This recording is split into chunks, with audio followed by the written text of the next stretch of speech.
Hello, my name is Gideon Smith for the United Nations in Trinidad and Tobago. Today I am joined by Mr. Glen Niles, the founder of the Down Syndrome Family Network. Welcome. Thank you very much, Gideon. So can you start us off by briefly describing your organization and its main purpose? Okay, well, the Down Syndrome Family Network was incorporated in August 2011. It was just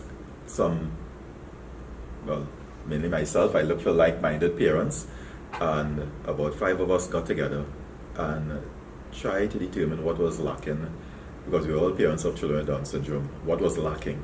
And we said that we didn't have like a support network where people could come together, learn from each other, and also lobby for and on behalf of our kids. So we came up with the concept, the Down Syndrome Family Network. That's even the choice of the name. And we were incorporated in August 2011 and launched in 2012. And the main purpose of the network, at least from me, and I put that forward to the other board members, was to advocate for the rights of persons with disabilities, because we see that is something that is almost not considered here, even though there's a lot being done for persons with disabilities, but their individual rights are really not considered. And that was the genesis of the network, to start with that, also to offer that platform for parents to come together and network, meet each other, and realize I'm not in this alone. Yeah. You know, there are other people who are going through the same thing I'm going through. You know, my issues are not worse there, than theirs, and we could support each other. And one other thing was to make parents even aware of the full potential of persons with Down syndrome, because as a parent I wasn't even aware until I traveled and I was able to meet young adults with Down syndrome and sit with them speaking just like I'm speaking to you. And they understood everything I said and were able to respond accordingly. Yeah. Okay, thank you. And speaking of the rights of persons with disabilities in general, SDG 10, it speaks to reducing inequalities, and in particular one of its targets is by 2030 to empower and promote the social, economic and political inclusion of all, irrespective of their age, sex, disability, race, ethnicity, origin, or other status. So with a particular focus on the differently able and the disabled, what initiatives are you involved in that help to advance this goal? Well, as I said, the first thing is people not being aware of the potential of persons with disabilities. So there's no way we can empower them and promote social and economic inclusion if we don't know what they're capable of doing. Because it's a kind of blanket approach used for persons with disabilities, especially intellectual disabilities. They're all placed in a special school, and you really don't expect them to achieve anything. It's very limited. And I had that same concept, when my son was born. I thought that was it for him. Yeah. And that was the do-all and all. He will just be there sitting at home and not being able to do anything. Until, as I said, I started attending the conferences abroad and actually met people with Down syndrome who were employed. Well, to start with, they were included in the regular educational system. So they passed through the junior high school, and even went to college and graduated with their peers. That was another thing. They were not kept back in any class. They moved forward with their peers and graduated with their peers. Now, they did a revised curriculum, and there were other support mechanisms in place. There were teachers' aides, there were student peer counselors as well, working with them. But the whole thing, it was all support to help empower them, as the SDG 10 says. So we are really, really, really far away from that. So part of the mandate of the network is to work on that, making people aware of the potential of persons with Down syndrome. So we have an annual international conference where we bring down a very accomplished self-advocate and their parent. Sometimes both parents come as well, because that is key to letting the parents hear understand the message that they are trying to say, because a lot of people expect that, okay, because these advocates are coming from Canada and from the US, that, oh, they have everything. You know, they have the laws, they have the schools, they have everything in place. So it's easy for their child to become, you know, successful. That can't happen here in Trinidad, that won't happen to my son. They don't know what we have to deal with, and they focus on all the negatives. But when they meet and speak to the parents and hear what they had to go through, some of them, their kids are in their 30s, so there were no laws in the US. You know, once their kids were like over 35. So they had to fight for everything. They took the schools to court and they won. Parents changed their careers and they went into a career that would be able to help their child. So, you know, some of them went into special ed, you know, some of them went into developing software for children with intellectual disabilities, you know, a whole range of different things, but everything was geared towards supporting their child.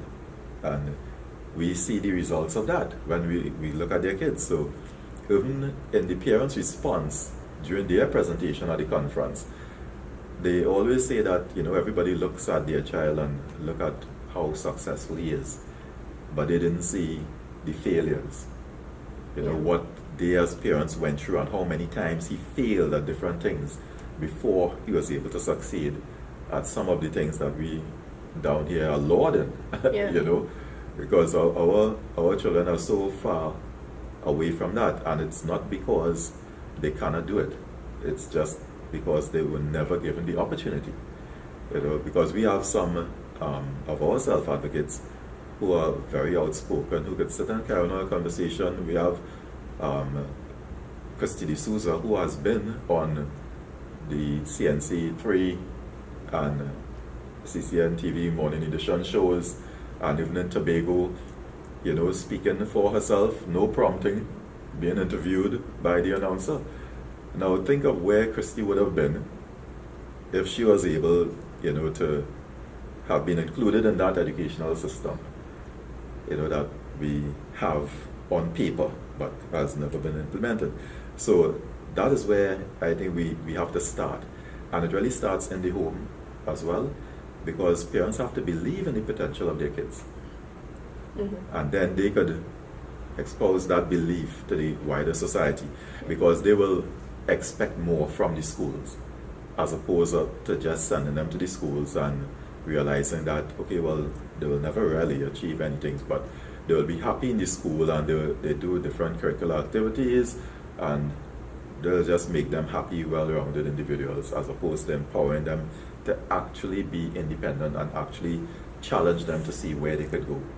All right, so that's one of the things, creating that awareness, as well as a lot of this is hinged on the fact that there are no laws governing persons with disabilities here in Trinidad and Tobago.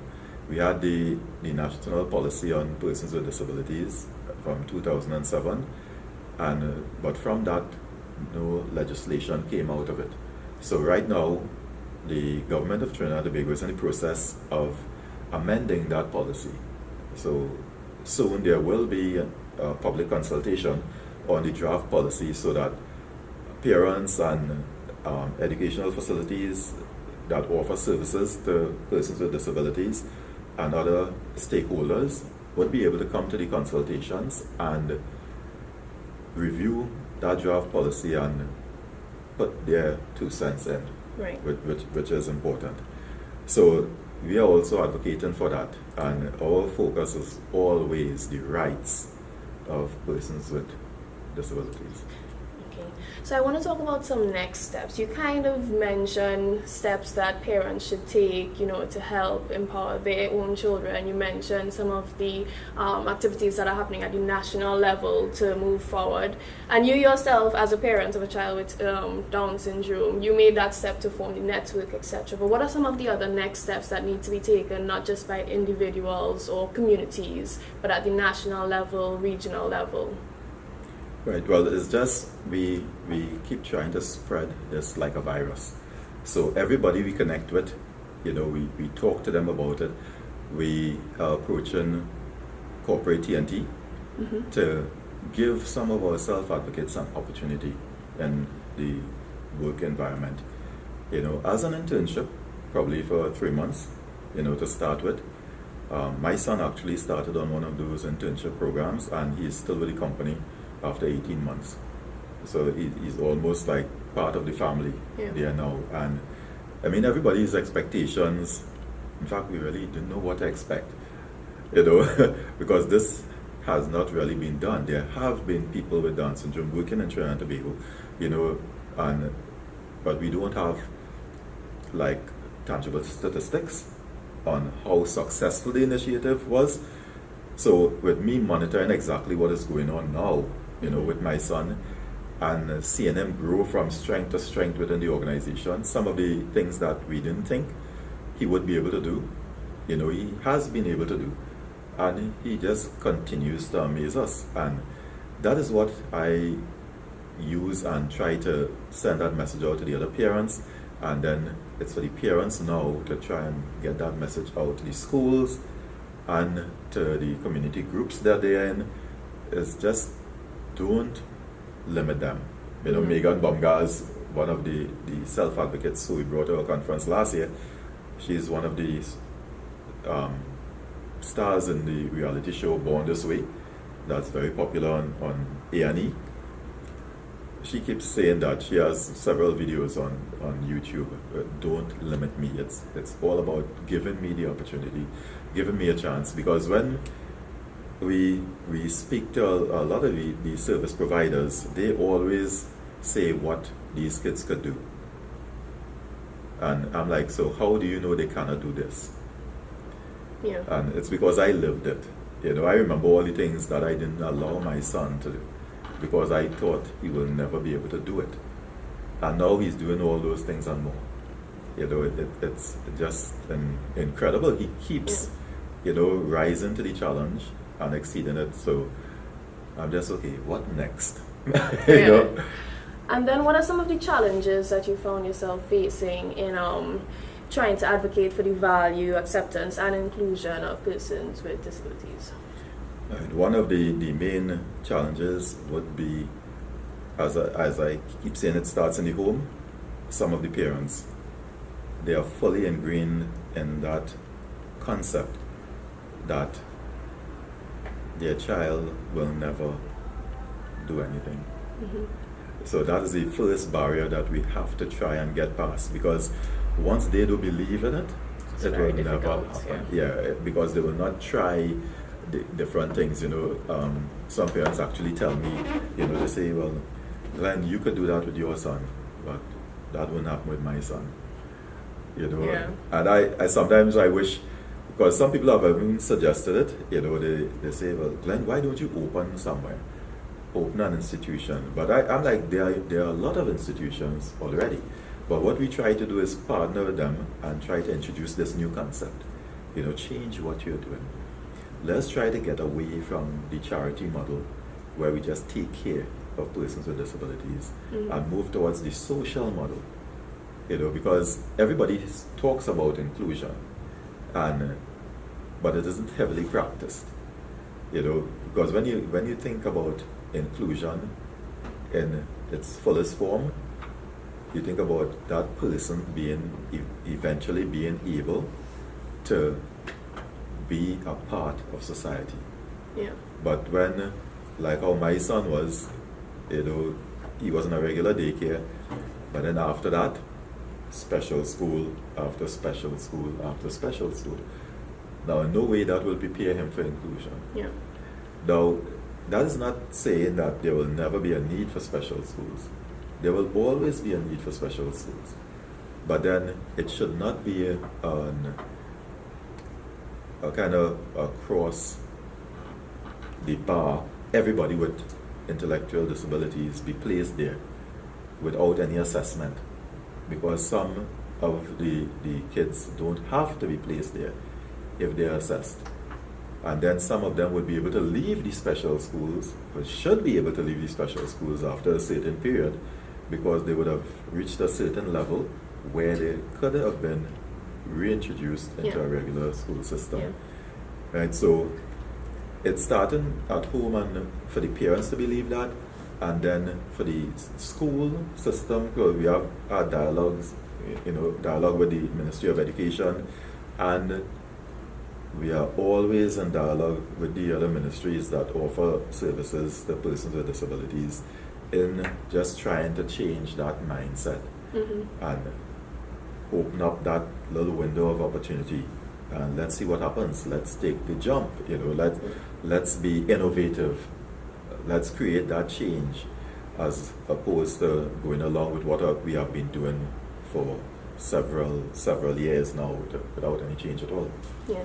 So just before you go, how would you sum up your vision for persons with disabilities? And also, if you have any calls to action, anything that you would like to add in closing? Well,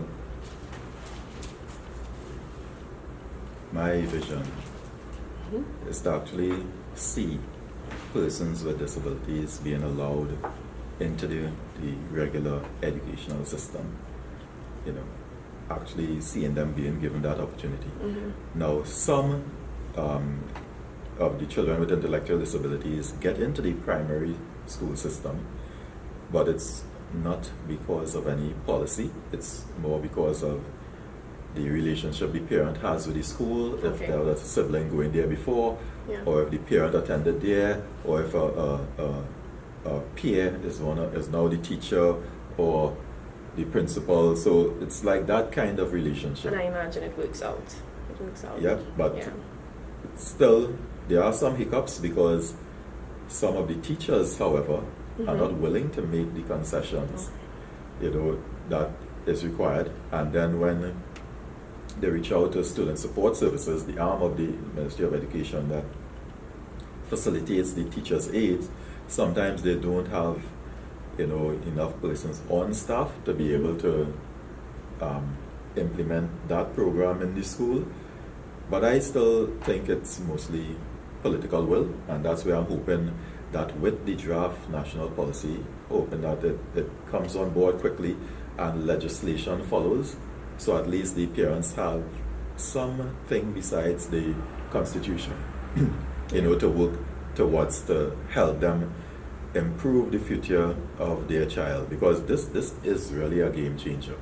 I mean, when I think about when my son was born and what I thought would have been possible for him, and I think about what he's doing now, and the kind of young man, because he's 18 now, and the kind of young man he's growing into, there are so many things that he wants to do, and what I thought he would never be able to do, I keep meeting, these self-advocates every time I travel to a conference who are doing it, and so every time I go out, my batteries are recharged, and I come back, ready to push ahead, ready to fight, and of course, ready with more challenges for my son. Yeah. He might be too happy with that sometimes, right? But it's just amazing how he's able to rise to these challenges. So it's looking at continued advocacy, but especially at the government level. Because without that political will, a lot of things will not happen the way it should.